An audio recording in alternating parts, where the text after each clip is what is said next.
Halo, assalamualaikum teman-teman. Video kali ini kita akan membuat kacamata dari kertas yang sedang viral di TikTok. Nah, bagaimana cara pembuatannya? Simak videonya sampai akhir ya.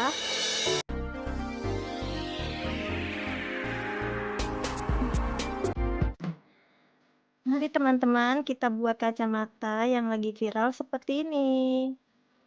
Pertama-tama kita siapkan kertas origami berukuran 16 x 16 cm. Kita siapkan 2 buah. Kalian bebas menggunakan warna yang kalian suka ya. Selanjutnya kita satukan kedua kertas seperti ini. Kemudian kita tekuk atau kita lipat bagian bawahnya.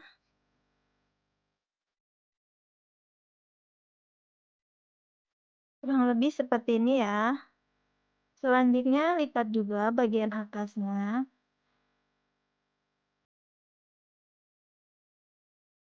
Lalu kita geser kedua kertas, maka hasilnya seperti ini. Selanjutnya lipat bagian tengahnya ke atas.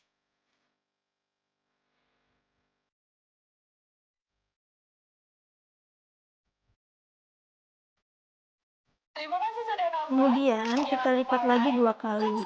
Nah, ini yang pertama. Lalu kita lipat seperti ini yang kedua.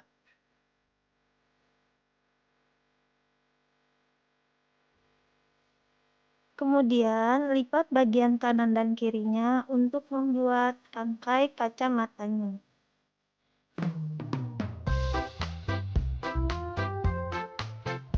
Nah, kacamatanya sudah jadi seperti ini. Selanjutnya kita tambahkan hiasan di bagian depan kacanya.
Nah, kacamata viral dari kertasnya sudah selesai. Hasilnya seperti ini ya. Sampai jumpa di video selanjutnya. Assalamualaikum.